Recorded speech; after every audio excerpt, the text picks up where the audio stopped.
अफगानिस्तान की सत्ता पर काबिज तालिबान लंबे समय से अफीम की खेती करता आ रहा है। दुनिया भर का लगभग 85% अफीम की खेती अफगानिस्तान में होती है। वहीं भारत के भी कुछ हिस्सों में अफीम की खेती की जाती है। कई ढेर सारे किसान अफीम के पट्टे लेते हैं और अफीम उगाते हैं। और भारत में मुख्य रूप से मध्य प्रदेश, राजस्थान के कुछ हिस्सों में अफीम की खेती की जाती है, खास तौर से मध्य प्रदेश के मंदसौर में। और फिलहाल हम मौजूद हैं राजस्थान के प्रतापगढ़ जिले में, जो कि मंदसौर से सटा हुआ एक इलाका है। यहाँ पर भी अफीम की खेती की जाती है और हमारे साथ मौजूद हैं यहाँ के स्थानीय किसान राधे श्याम जी, जो कि अफीम की खेती करते हैं। तो आज के इस एपिसोड में हम जानेंगे कि अफीम की खेती कैसे की जाती है, उसमें किस तरह की सावधानियां बरतनी पड़ती हैं और उसकी क्या क्या चुनौतियां होती हैं। इन तमाम मुद्दों को हम जानेंगे, समझेंगे राधे श्याम जी के माध्यम से। तो आइए बात करते हैं राधे श्याम जी से। जी राधे श्याम जी, आपका बहुत बहुत स्वागत है। बहुत बहुत धन्यवाद सर आपका। सबसे पहले ये बताइए कि अफीम की खेती की हम प्रक्रिया को समझना चाहेंगे कि अफीम की खेती करते कैसे हैं। जी, अफीम की खेती जैसे हमारी खरीफ की फसल अब लगभग ले चुके हैं। अब हम हमारे खेतों को तैयार करेंगे। इसको 3 बार 4 बार इसकी जुताई होगी। इसमें गोबर की खाद डालेंगे। इसके अलावा इसमें कुछ पेस्टिसाइड भी डालना पड़ता है हमें, तो वो भी डालेंगे। और ये खेती आम दूसरी फसलों से ये खेती बहुत महंगी खेती है। इसके लिए किसानों को काफ़ी इस पर पैसे खर्च करने पड़ते हैं। उसके बाद में इसकी बिजाई करते हैं तो बीज भी इसका थोड़ा महंगा ही आता है। बिजाई करने के पश्चात इसकी हम खेत को अच्छा तैयार करके बिजाई करके फिर पिलाई करते हैं। तो ये इसका बीज बहुत बारीक होता है और इसको जब ज़मीन से निकलता है तो निकलने में भी इसका इतना ध्यान रखना पड़ता है कि कहीं ऐसा नहीं हो कि ज़्यादा पानी दे दें या कम पानी मिल जाए तो भी ये बीज नहीं, इसका अंकुरण नहीं होता है। तो भी हमारी फसल यूँ समझो कि बिजाई में ही हमारा सब कुछ चौपट हो जाता है। अगर फसल वो अपने बिजाई होकर के और अंकुरित होकर के अगर ज़मीन से बाहर आ गई तो उसके बाद में हम उसको निंदाई गुड़ाई करते हैं। छोटे बच्चे की तरह इस फसल को हम पालते हैं और बड़ी करते हैं। बिजाई से हम उसमें दवाई का इतना ध्यान रखते हैं कि कहीं ऐसा नहीं हो कि हमारी ये फसल चौपट हो जाए। फिर धीरे धीरे फसल हमारी बढ़त लेती है। बढ़त लेने के बाद में हम दवाई का और बराबर खेत का ध्यान रखते हैं उस फसल का कि कहीं ऐसा नहीं हो कि इस फसल पर अन्य फसलों से रोग बीमारियां भी ज़्यादा लगती है। दूसरी फसलों से इस पर रोग बीमारियां भी ज़्यादा लगती है। तो बार बार हमें 8 दिन 10 दिन में इस पर दवाई का स्प्रे करते रहना पड़ता है। फिर धीरे धीरे जब पक के तैयार होती है तो हमारे क्षेत्र में नील गायों का भी बहुत ज़्यादा प्रकोप है। नील गाय बहुत नुकसान करती है। अगर इस फसल में एक बार अगर नील गाय घुस गई तो भी किसान बर्बाद हो जाता है।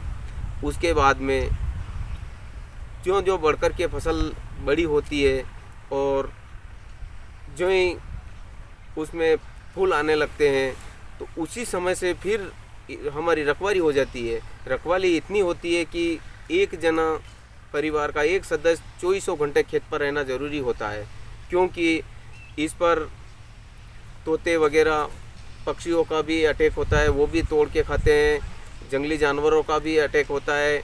और जो जो फसल पक के तैयार होती है उसके साथ में उसमें प्राकृतिक रोग भी आते हैं। कभी कभी बारिश भी हो जाती है तो भी हमारी फसल ख़त्म हो जाती है। तो हमारे लिए अफीम की खेती वैसे देखते हैं, करते हैं तो यूँ लगता है कि अरे यार ये सामान्य खेती है, बाकी बहुत ही किसानों के लिए ये एक चुनौती भरी खेती है।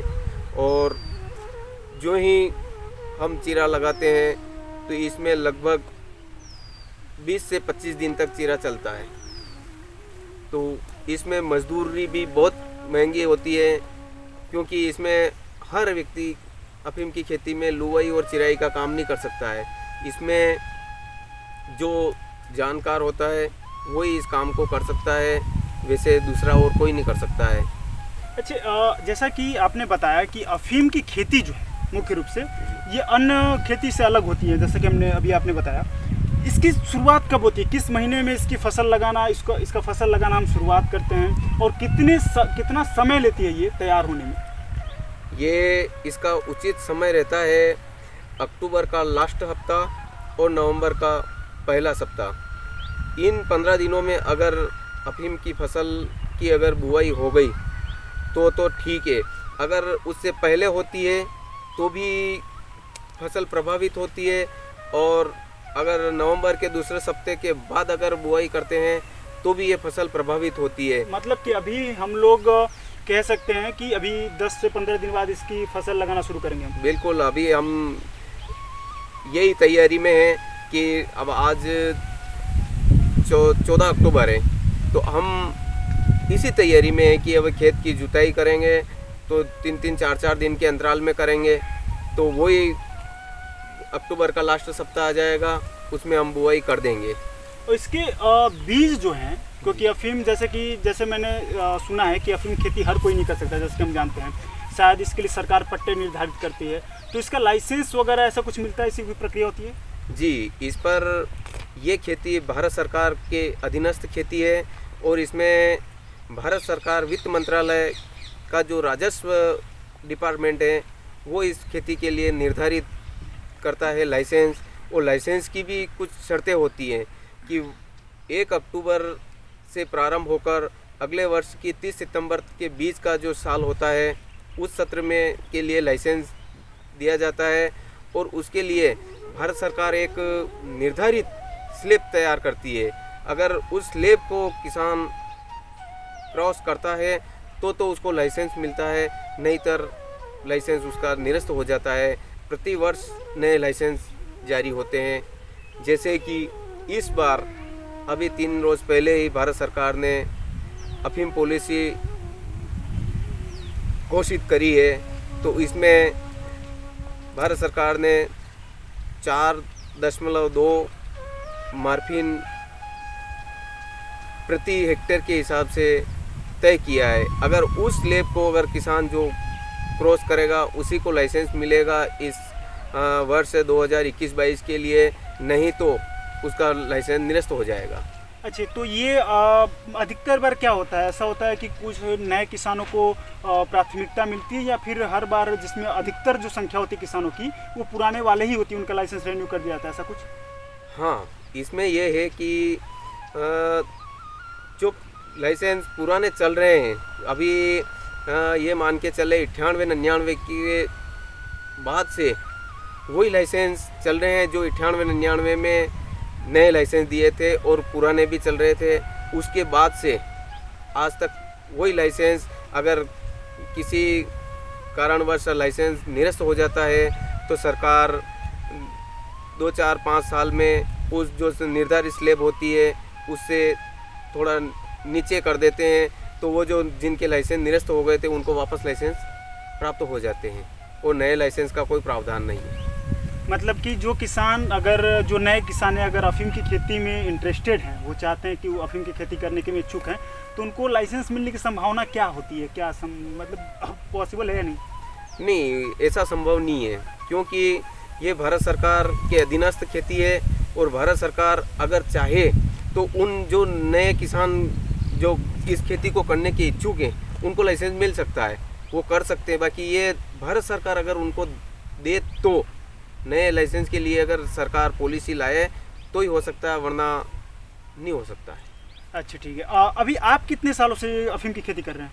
मैं 96-97 से मैं ये खेती करता आ रहा हूँ। उससे पहले खेती तो वैसे मेरे दादाजी के समय से होती आ रही है।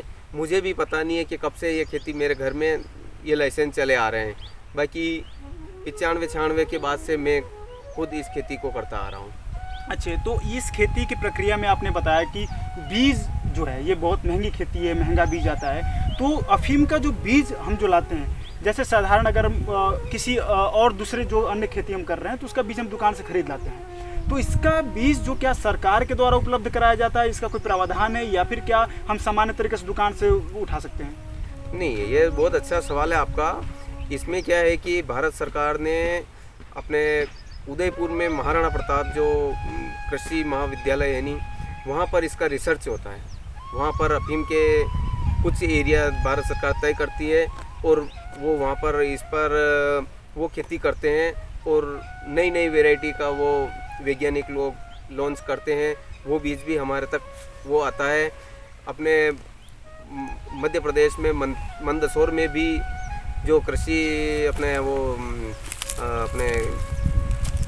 वो जो है नहीं अपने एग्रीकल्चर कॉलेज, वहाँ पर भी अफीम की खेती होती है और वहाँ वो वैज्ञानिक लोग वहाँ पर भी इस पर रिसर्च करके वो भी बीज लॉन्च करते हैं। वो बीज भी किसानों तक भेजते हैं। बाकी ये खेती एक ऐसी है कि किसान दूसरे बीज कहीं से भी ले आएगा, कोई कहेगा उस अनुसार भी ले आएगा। बाकी अफीम के लिए बीज किसान आंखों देखा होगा वही उपयोग में लेगा, वरना कोई कह दे कि भाई कि मैं ये आपको ये बीज दे रहा हूँ, निःशुल्क दे रहा हूँ, आप इसको बो दो, नहीं बोएगा, कदापि नहीं।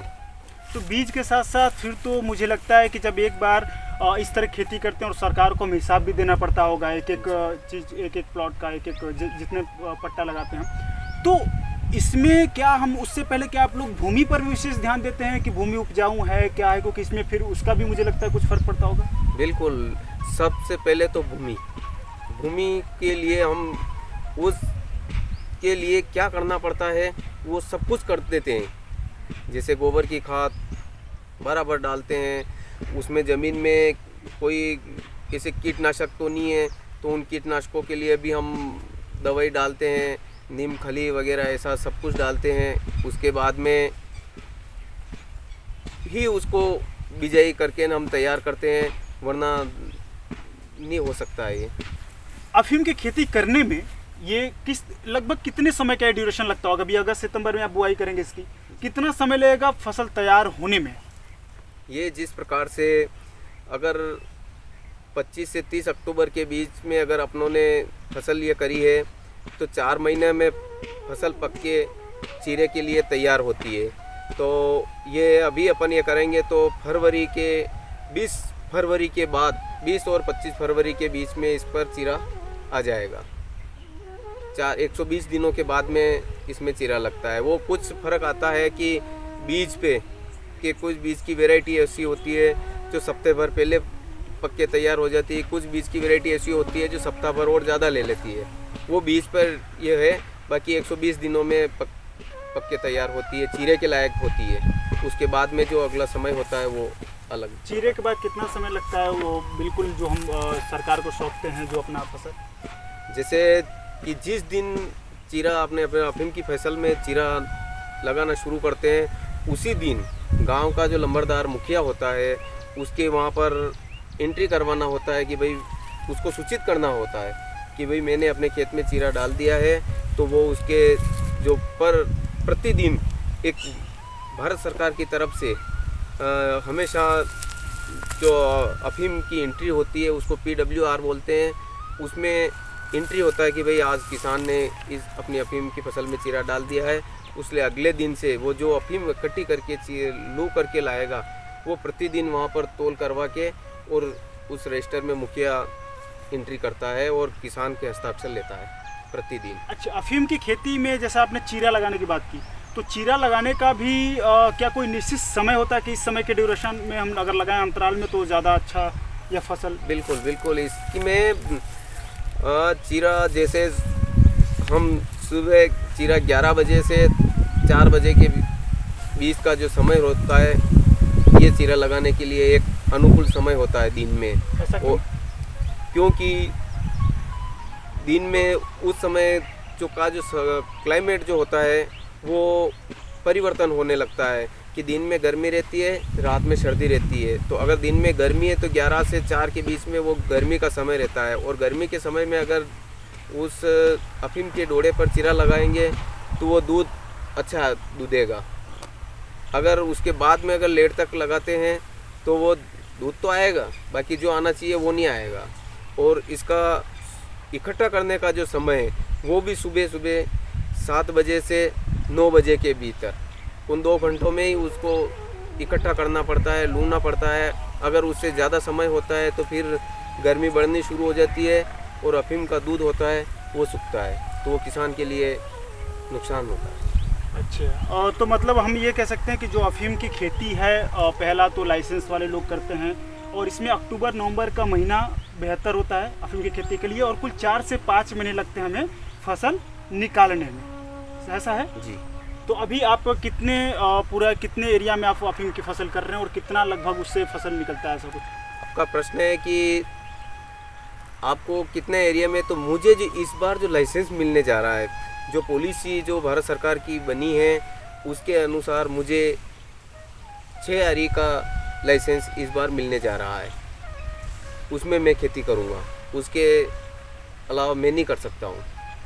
और इसमें मैंने सुना है डोडर, कुछ लोग डोडा भी कहते हैं, वो क्या, वो तो सरकार को हम नहीं देते हैं, शायद वो बेचते हैं, उसका क्या उपयोग होता है और कहाँ वो खसखस जिससे निकलता है वो कैसे निकलता है और उसकी क्या प्रक्रिया होती है? जब चीरा लगाते हैं, चीरा लगाने के बाद में हमारी फसल पक जाती है, डोडे सूख जाते हैं, डोडे सूखने के बाद में हम उसमें से वो पोस्ता जो होता है जिसको खसखस बोलते हैं उसको हम निकाल लेते हैं और वो जो उसको हम डोडा चूरा जो बोलते हैं, वो डोडे चूरे को हम खेत में डाल करके नष्ट कर देते हैं। वो तो कोई लोग होते हैं जो इस प्रकार से उसको तस्करी में बेच देते हैं, बाकी ऐसा कोई किसान करता नहीं है।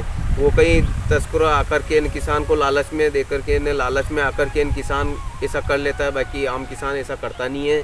बस वो अपनी फसल जो तैयार हुई, पक्की, अंदर से पोस्ता निकाला और जो बारिश आती है, बस बारिश शुरुआत हुई कि खेतों में जो खरीफ की फसल बोएंगे उसी के साथ साथ में उसको खेत में डाल करके नष्ट कर देते हैं।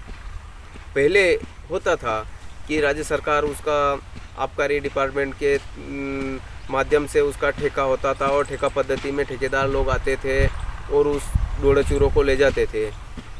बाकी पिछले कुछ वर्षों से आपने हाई कोर्ट ने इस पर बैन लगा दिया, तो वो ठेका पद्धति बंद हो गई। जब से बंद हुई उसके बाद से किसानों ने अपने खेत में डाल करके नष्ट करना शुरू कर दिया।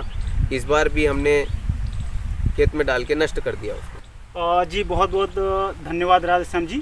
तो अभी आपने सुना कि कैसे अफीम की खेती होती है, अफीम की खेती के लिए लाइसेंस कैसे निर्धारित होते हैं और उसके साथ साथ अफीम की खेती के लिए क्या समय पूरी प्रक्रिया क्या होती है। तो इसके साथ ही अब अगले एपिसोड में हम आपको बताएंगे कि अफीम की खेती के लिए क्या चुनौतियां होती हैं और क्या सावधानियां हमें बरतनी चाहिए। मैं अरुण जायसवाल, हमारे साथ हैं कैमरामैन गोविंद पाटीदार। आप देखते रहिए कॉर्नर कैचअप।